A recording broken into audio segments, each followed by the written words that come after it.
So 𝚸𝚃 has been around for over 40 years now. It got very interested in an area of technology called GIS, or Geospatial Information Systems, and that's the area that I work in, and it's been one of the biggest growth areas for us in the last 20-30 years.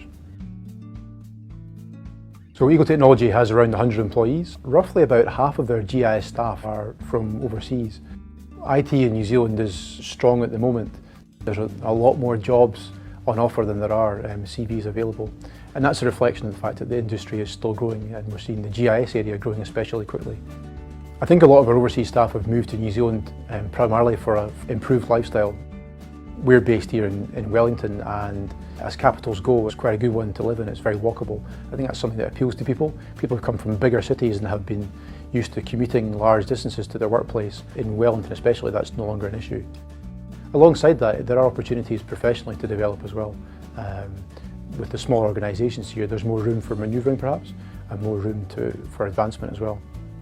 So in the field of GIS, one of the more interesting areas of application is using three-dimensional data to visualise and plan how a city or a building or an entire country will look in the future. And we're doing a lot of work in that area as a result of the rebuild of Christchurch. One of the growth areas for us in New Zealand is the use of 𝙸𝚃'𝚂 data, which is light detection and ranging. And our partner in New Zealand is 𝙸𝚃'𝚂. It's a really efficient way of capturing a whole bunch of data post-earthquake or just with a new development in town. I think there's a fair amount of innovation takes place in New Zealand organisations. Partly that's through necessity. Being a small country and small organisations, people have to turn their hand at things that perhaps otherwise they wouldn't. One of the main reasons that we look overseas for our staff is for the combination of experience with the tools and also maybe a different approach to solving problems.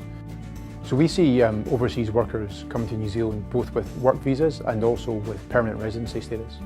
The latter, from our point of view, is really interesting because it indicates from our point of view that the person is making a considered choice to move to New Zealand for the longer term.